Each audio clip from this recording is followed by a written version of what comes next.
In an era where we have comic book movies every other month, what are the top 10 best ones? Let's talk about it.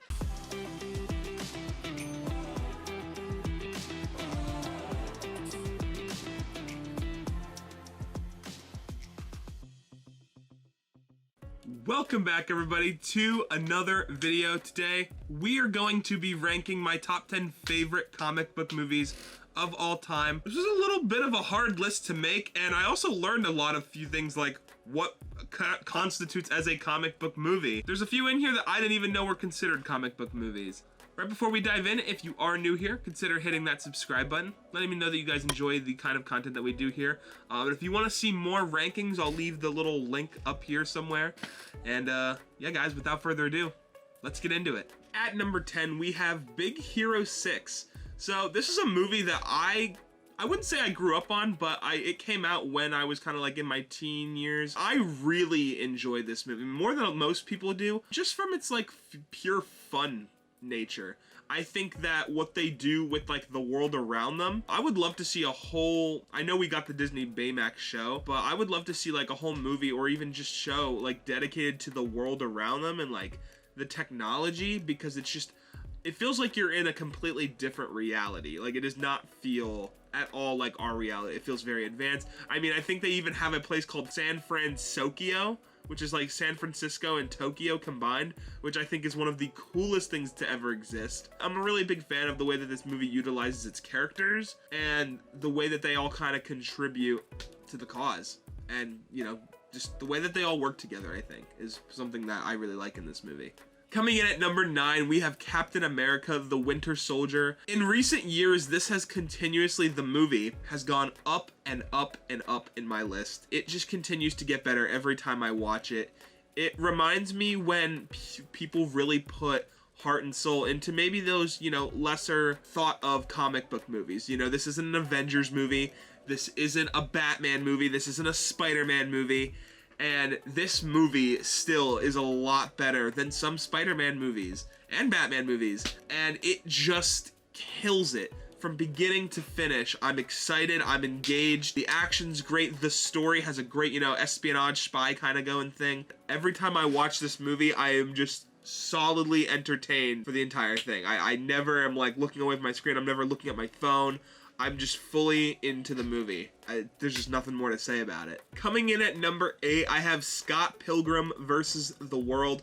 This is just kind of a classic that I know a lot of people put on their favorite comic book movie list, but you know, when you rewatch this movie, you forget how just unique it really is, you know, between the different little logo animated styles. I think the biggest thing here is just the way that it's edited. It's edited in such a way that literally feels like you're flipping the page to another scene.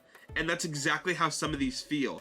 There's no big, like, dramatic transition. It's just like, whoop, between that and the fighting, and it's like an arcade style kind of fighting, it just totally gives you that comic book feel to the movie. And aside from that, I just love the characters in this movie. I love Michael Cera in this. I think he's absolutely fantastic and plays that, like, really awkward teen really well. This movie never fails to make me laugh or just have a good time. Coming in at number 7, I have Kingsman: The Secret Service. I actually didn't realize that this was a comic book movie. I looked up today and I found out, hey, this is a comic book movie. And it's a fantastic one at that. It was once in my top 10 favorite movies of all time. This movie, I feel like, I know people know what it is, but I feel like it's so underappreciated. Just from how cool it is to how fun the character is. I think my favorite thing about this is Samuel Jackson and the way that he portrays his character as this like dumb guy, but he also makes like the quick, bold moves, like when he shoots Harry. It's crazy. I absolutely love this movie, and I love the like weirdness of it. Like it's just all very like fun, weird madness, chaos. And it also has like a really few iconic scenes, like the one where Harry's in the pub and he locks the doors. Really cool gadgets, really cool fight scenes, and great cinematography. I just had to put it in this top 10. Coming in at number 6, I have The Suicide Squad, not to be mistaken with Suicide Squad. I find myself all the time looking up clips from this movie. One that I specifically like to look up, and this is just a weird one, when Bloodsport pulls out his weapon, the way he adds to it, and it just like meshes with the guns matter is really cool to me. Aside from that, you get a cast of great characters, and I think probably the best thing that James Gunn did in this movie, none of us knew going in how many people were going to die in the first 10 minutes of this movie. You get in, you're like, oh man, you have Captain Boomerang, Mongal, Javelin, TDK, all these characters. A lot of them die within the first 10 minutes of the movie, and it really just sets that stage for, wow, this is what the Suicide Squad is about. People are going to die. We don't care. That's the movie. They don't care about these people. It's pretty much, if you want to survive, don't be dumb. It's just really cool to see that, like, I don't want to say realism because there's nothing real about the Suicide Squad, but sense of, like, what the name says is actually what happens in the movie. And you don't realize the full weight of that until this scene happens in the movie. Aside from that, you get a lot of great characters like King Shark, Bloodsport, Ratcatcher 2, and a lot of like great soundtracks as well in this movie. You get the really good tension between Peacemaker and Colonel Rick Flag. I just enjoy a lot of the different like bonds. I wouldn't say they're all good bonds, but a lot of the bonds that happen in this movie. But it just makes for a really good time. Coming in at number 5, I have Spider-Man No Way Home. I think for obvious reasons, we all know why this is on here, but it's just one of the greatest comic book movies of our century. Everyone pretty much knows who Spider-Man is, and we all come from different places where we like this Spider-Man or this Spider-Man or this Spider-Man. To be able to see all 3 of our childhood, 2 of our childhood Spider-Mans on screen with our current, and to see them all, talk and mesh ideas and fight together, and a greatly crafted movie. It's pure fan service. If it's just that, you can't help but not like it. It's fun. I can't help but not smile when I see it. Coming in at number 4, we have The Dark Knight. Probably considered one of the greatest comic book movies of our generation. When I think of this movie, all I think about is how quickly I get into this movie.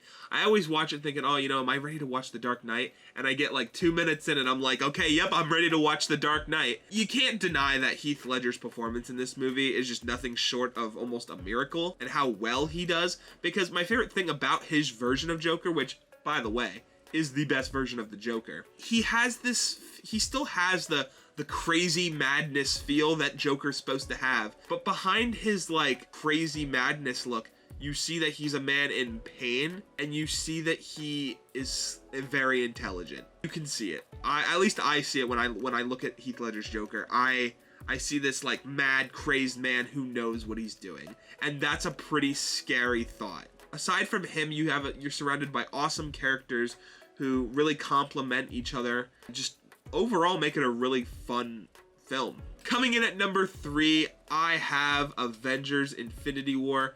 I remember going to see this opening night, and in the first like 10 minutes of the movie when they kill Loki, it set the stage for where Marvel was going.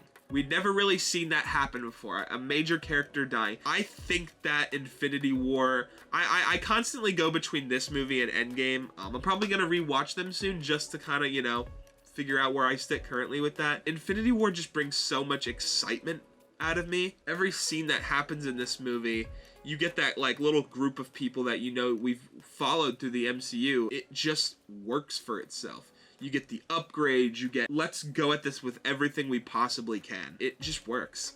It just works. Between Thanos as this threatening force that doesn't just care about killing people, but he just wants what he wants, and he will stop at nothing to get it. And that's a pretty scary thought, that he doesn't just want to kill people. For all those reasons, and probably a million more that I could name, Infinity War comes at number 3 for me. Coming in as my runner-up, we have Spider-Man Across the Spider-Verse, a movie this year that has made number 2 in my comic book ranking list. I went into this movie and I'm still listening to the soundtrack today. I believe I was just listening to it. It just is a beautiful movie. I think one of my favorite things about this movie are just the different art styles, which I know is like a pretty basic thing to say. I'm a really big fan of the Spider-Gwen universe, the thing that they do with like the pastel and watercolors. I think it was really fun to look at. Just not only look at, but it really complements the way that the story goes and the beats that it hits with that. I just have a blast with it every single time. I went to go see this movie about 2 times in theaters, I want to say. There's usually points in like a movie where you feel like there's a dry spell. Not at all. There is not a single dry spell in this movie. It's fun from beginning to end, and it leaves tons of room open for Beyond the Spider-Verse, which I cannot wait for. But yeah, Spider-Man Across the Spider-Verse absolutely deserves its spot right here.